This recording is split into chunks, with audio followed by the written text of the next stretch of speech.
Paperboy News here to deliver y'all that daily report.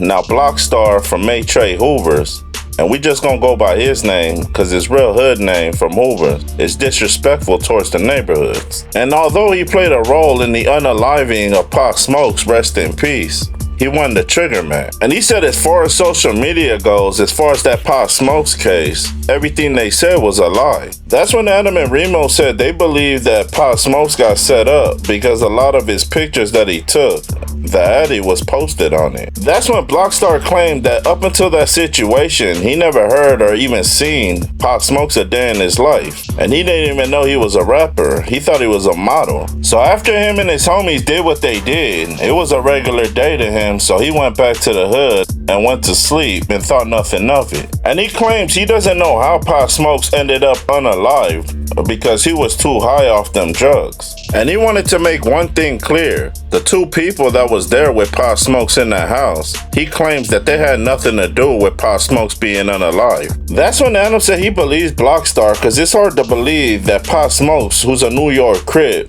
will be tapped in with some 15 and 16-year-old kids from Hoover out here in LA.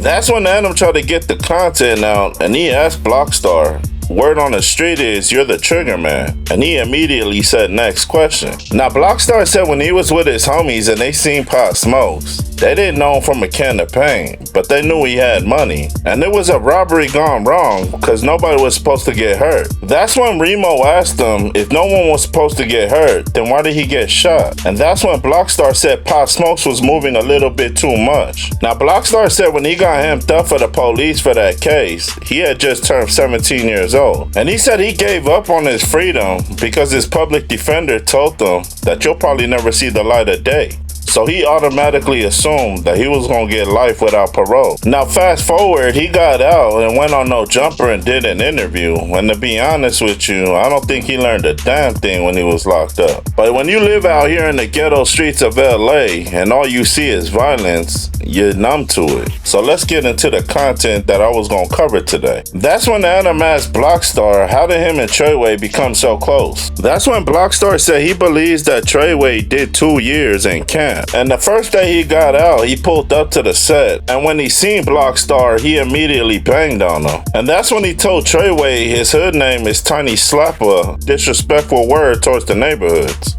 And Blockstar said, mind you, at that time, him and Treyway were the youngest ones from the set, so that's what made them even closer as friends. And Blockstar said Treyway has so much potential in rapping, but he just got to focus on not going back to jail. That's when Adam said Treyway is one of the most aggressive LA rappers out right now because of his name, which is the 6 blank at the end, basically disrespecting the Rolling 60s. Now besides that Pop Smoke's case, he said he caught an attempted homie around the ages of 14 years old. And he said he was in Compton at that time and he was getting into it with somebody and all he heard in the back was somebody saying, go get the blower. And when he heard that, he immediately reacted by pulling his out first. And he said, mind you, at that time he was only 13, 14 years old. And that dude he was arguing with was a grown-ass man. And he said, what the F was I supposed to do? And he said when he got caught up by the police at that particular case, they just charged him with assault. But while he was in there, 3 or 4 days later,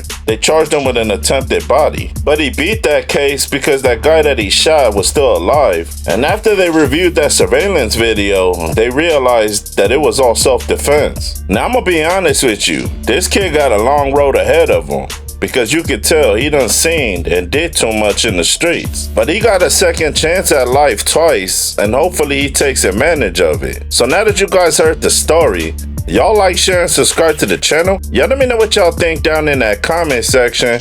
It's Paperboy Newsstand. Y'all be safe and stay dangerous out there. Gone.